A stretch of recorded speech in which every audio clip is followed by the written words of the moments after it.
آزاد کشمیر میں 27 جولائی 2026 کو عام انتخابات ہونے جا رہے ہیں اور سیاسی میدان میں ایک بار پھر بڑے بڑے نام متحرک ہو چکے ہیں۔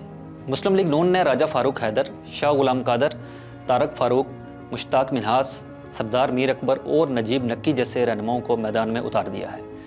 دوسری جانب پاکستان پیپلز پارٹی کے موجودہ وزیر اعظم راجہ فیصل ممتاز راٹھور، اسپیکر اسمبلی چودھری لطیف اکبر، سابق صدر اور وزیر اعظم سردار یعقوب اور پارٹی صدر چودھری محمد یاسین بھی انتخابی دوڑ میں شامل ہیں۔ اس انتخاب کی ایک بڑی خاص بات سابق وزرائے اعظم کی بھرپور موجودگی ہے۔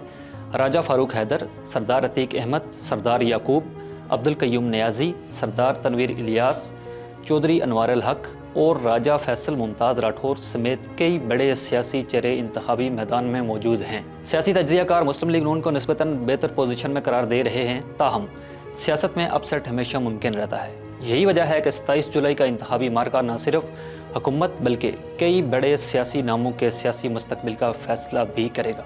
مزید تفصیلات کے لیے وزٹ کیجیے vnews.pk۔